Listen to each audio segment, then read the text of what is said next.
Pedro no era un hombre cualquiera. Era impulsivo, valiente, apasionado, el tipo de persona que promete sin pensar, pero que ama con todo el corazón. Fue uno de los primeros en dejar su barca, su red y su vida para seguir a un hombre que decía ser el Hijo de Dios. Lo vio caminar sobre el agua, lo vio multiplicar panes, sanar enfermos y hacer temblar a los fariseos con solo una palabra. Pedro no solo creía en Jesús. Pedro lo amaba, lo admiraba, lo defendía. Y sin embargo, lo negó. La noche más oscura de su vida no fue la del cielo sin estrellas, sino la del alma vacía. Esa noche, cuando Jesús fue arrestado, Pedro no pudo seguir su propia promesa. Dijo que nunca lo abandonaría, que moriría por él si era necesario.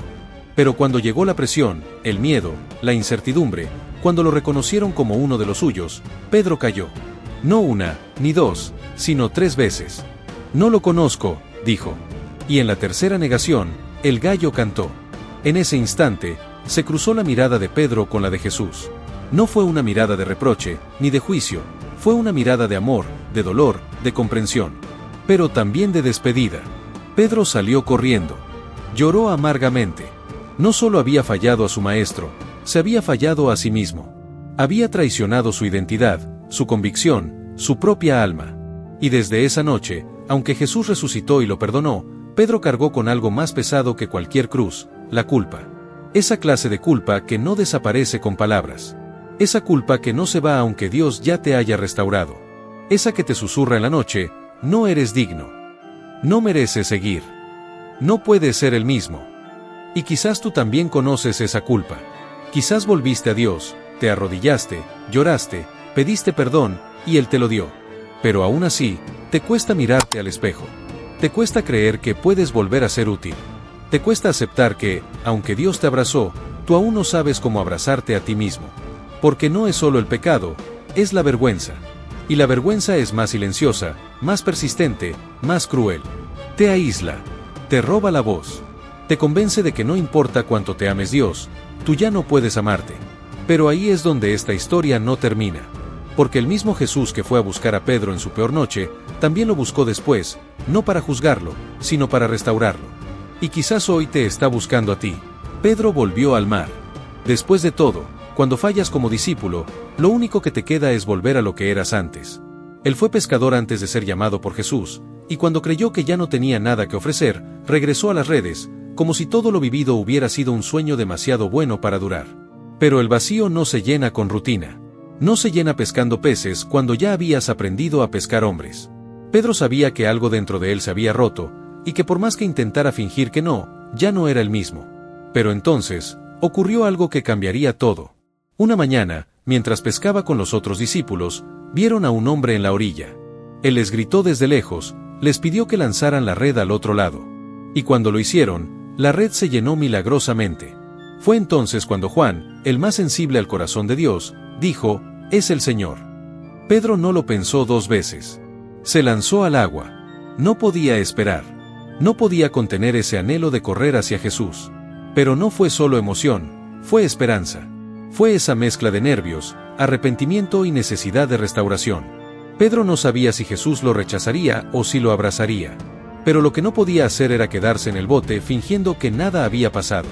Cuando llegaron a la orilla, Jesús ya tenía un fuego encendido. Pan y pescado listos. Un desayuno preparado no solo para el cuerpo, sino para el alma. No hubo reproches. No hubo discursos sobre fallos. Solo pan. Solo presencia. Solo gracia. Y entonces, Jesús lo miró. «Pedro, ¿me amas más que estos?». La pregunta no era para humillarlo, era para restaurarlo. Jesús no necesitaba información, necesitaba que Pedro se escuchara a sí mismo diciendo lo que su alma temía creer, que todavía lo amaba, a pesar de todo. Que su amor seguía vivo, aunque herido. Que su deseo de seguirle no había muerto con su traición. Y Pedro respondió, «Sí, Señor, tú sabes que te amo». 3 veces Jesús le preguntó. 3 veces Pedro respondió. No fue casualidad. Fue redención. 3 negaciones. 3 afirmaciones. Como si con cada respuesta, Jesús estuviera borrando una herida, cerrando una culpa, limpiando una cicatriz. Ese fue el verdadero perdón, no solo decirle te perdono, sino devolverle la misión. Jesús no lo relegó, no lo puso al final de la fila, no lo trató como alguien a quien hay que vigilar. Le dijo, apacienta mis ovejas. Le devolvió el liderazgo. Le devolvió la dignidad. Y eso es lo que muchos hoy no logran entender. Dios no solo te perdona, también te restaura. No solo te limpia, también te levanta. No solo borra tu pasado, también te da un futuro. Tal vez tú, como Pedro, ya volviste a la orilla, pero sigues con miedo de mirar a Jesús a los ojos. Tal vez crees que ya no puedes volver a servir, que no eres digno, que tu error te marcó para siempre. Pero Jesús no ha cambiado de opinión sobre ti. Él aún te llama, aún cree en ti, y quiere devolverte lo que tú mismo creíste haber perdido. Pedro no solo fue restaurado, fue transformado.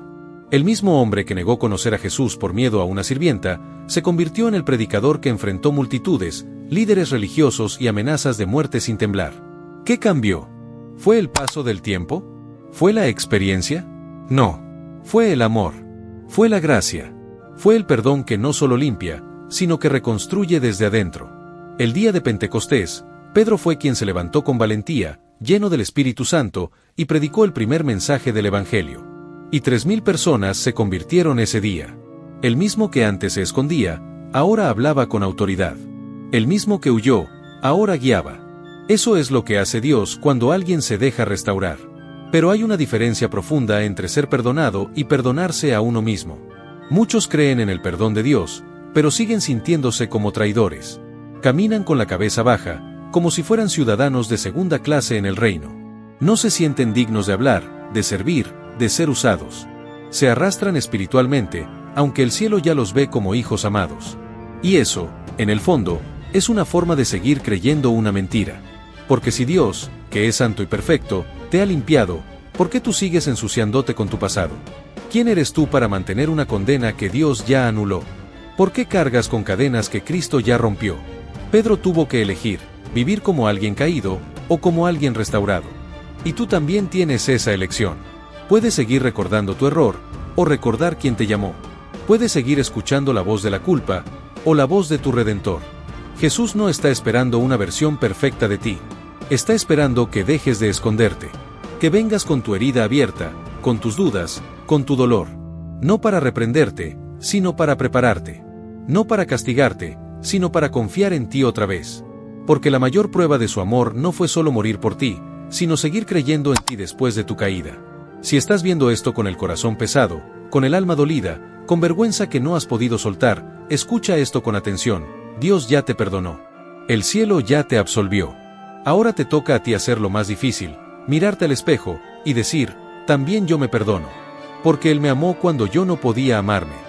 Y quizás, justo ahí, comienza tu verdadero llamado.